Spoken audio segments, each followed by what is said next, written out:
আসসালামু আলাইকুম বন্ধুরা, আমার চ্যানেলে তোমাকে স্বাগতম।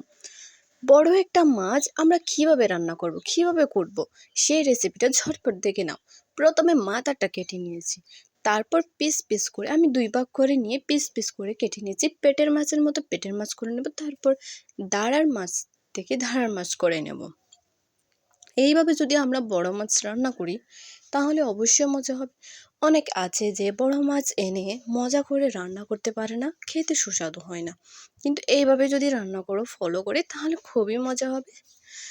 মাছগুলো কুটে নেওয়া হয়ে গেছে, আমি এখন পরিষ্কার করে ধুয়ে নেব। মাছ একটু পরিষ্কার করে ধুতে হয়। মাংসর চাইতে মাছ যত পরিষ্কার করে দেবে, যত ভালো করে দেবে, তত খেতে মজা হবে। এই যে পেটের ভিতর কালো কালো দাগ আছে, চামড়ার দাগ, ওইগুলো কিন্তু পরিষ্কার করে ধুয়ে নেবে। অনেকে আছে যে বড় মাছ হোক ছোট মাছ হোক বাজার থেকে কেটে নিয়ে আসো, চামড়া ছুলে নিয়ে আসো নিজে কষ্ট করার ভয়ে। এটা কিন্তু ঠিক না, একটু কষ্ট করে খাও, খেতে মজা পাবে। এইভাবে মাথার ভিতরের অংশের ভালো করে নোংরা অংশটা পরিষ্কার করে ধুয়ে নিতে হবে। তুমি যদি আমার চ্যানেলে নতুন হয়ে থাকো তাহলে চ্যানেলটা এখনই সাবস্ক্রাইব করে দাও, আর পাশে থাকবে। কেমন লেগেছে কমেন্ট করে জানাবে। নতুন কোনো রেসিপি দেখতে চাইলে অবশ্যই কমেন্ট করে জানাও। আমার মাছগুলো ভালো করে পরিষ্কার করে ধুয়ে নেওয়া হয়ে গেছে, তো আমি এখন যাব রান্না করতে।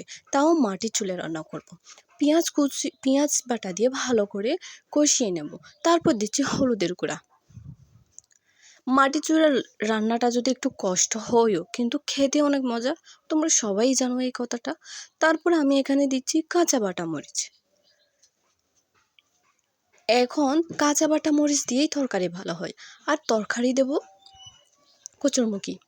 কচুরমুখী জিনিসটা সব রকমের মাছ মাংসকে সুস্বাদু করে তোলে। কচুরমুখীগুলো আমি পানি দিয়ে সিদ্ধ করতে দিয়ে দিয়েছি। এইখানে দেখো আমার মাছগুলো সিদ্ধ হয়ে যাওয়ার পর আমি একে একে সব মাছ আমি দিয়ে দিয়েছি। এখানে একটা পুরো মাছটাই আমি রান্না করে নিয়ে নিয়েছি। অবশ্যই কচুরমুখী আগে সিদ্ধ করে নিতে হবে। লবণও আমি এখন দিইনি, লবণ কিন্তু মাছ দেওয়ার পরই দেব।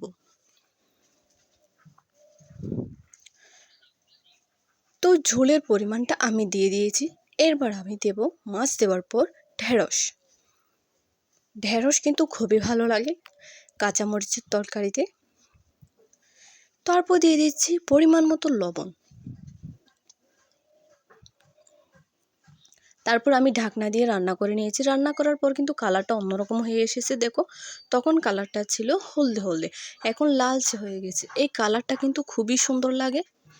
এইভাবে রান্না করো ফলো করে, খুবই ভালো হবে আর সহজভাবে রান্না করতে পারবে।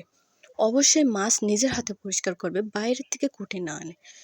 তো রান্নাটা কেমন হয়েছে কমেন্ট করে জানাবে, চ্যানেলটা সাবস্ক্রাইব করবে।